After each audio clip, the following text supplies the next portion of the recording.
What is free and reduced meals? The National School Lunch Program is a federally assisted meal program operating of public and nonprofit private schools and residential child care institutions. It provides nutritionally balanced, low cost, or free lunches to children each school day.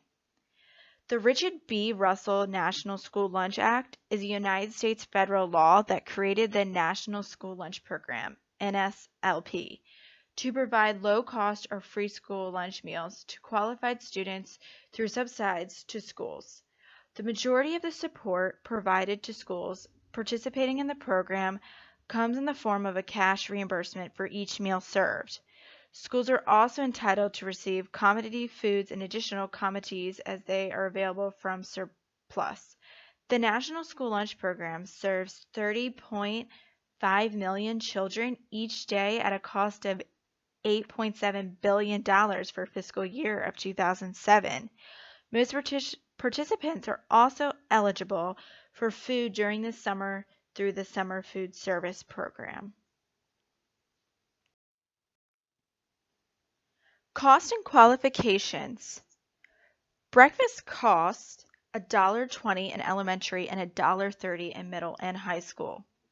Lunch costs $2 in elementary school, $2.35 in middle, and $2.50 in high school. Your children may qualify for free meals or for reduced priced meals. Reduced price is 30 cents for breakfast and 40 cents for lunch. A student from a household with an income at or below 130% of the poverty income threshold is eligible for free lunch. A student from a household with an income between 130% and up to 185% of the poverty threshold is eligible for reduced price lunch. Schools send school meal applications home at the beginning of each school year. However, you may apply for school meals any time during the school year by submitting an application directly to your school or district. Household food insufficiency in low-income children in the NSLP. 39% of all school-aged children receive a free or reduced meal from the National School Lunch Program. Free and reduced school meals from the NSLP help to free up family resources and save money that can go towards other expenditures. NSLP participation is associated with a 14% reduction in the risk of food insufficiency. There's a higher food insufficiency rate during the summer months when the NSLP is not provided. This suggests a need for a program to cover the times when school is not in session. Health factors of school meals is that the Healthy Hunger-Free Kids Act marked a great win for the millions of school children that participate in the National School Lunch and School Breakfast programs each school day. With this act, USDA is working to implement historic reforms that will mark the most comprehensive changes to food for more than a generation.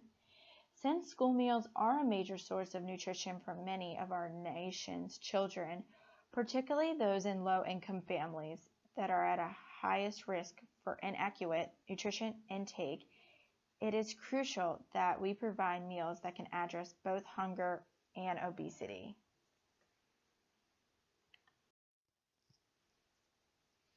Food-based menu planning is required for both breakfast and lunch. The food-based menu planning approach focuses on food components, not nutrition. There are 5 required food components at lunch: fruits, vegetables, meat, a meat alternative, grains, and milk. Additionally, the Healthy Hunger-Free Kids Act of 2010 requires that USDA propose and issue a rule to update the school meal patterns and nutrition standards as recommended by the Institute of Medicine. Meal specification. Pre-plated meals offer all food components or food items in the quantities required for each grade, group in an entirely or partially preserved manner. Pre-plated meals must include at least the daily minimum quantities required under the meal pattern.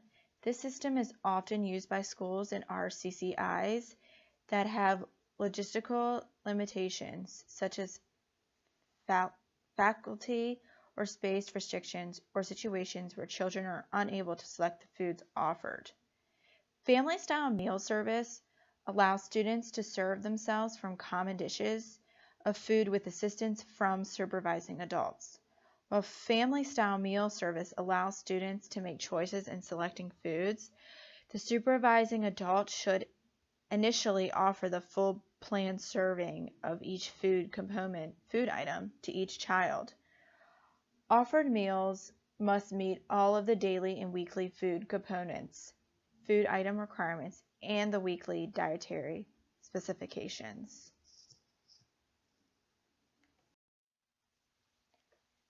Sponsors are encouraged to use food bars and salad bars as a way to offer a wider variety of vegetables and fruits and to lower plate waste. Food and salad bars are permitted with OVS because they offer a lot of variety, which may facilitate students selecting foods that they will consume. Pre-packaged meals are allowed at all levels. Sponsors are encouraged to have some food components, food items with choices, and/or the option to decline, such as fruits or milk. If these meals are offered as part of breakfast in the classroom, field trips, or for students leaving the campus for work study, OVS is not required even at the senior high school level.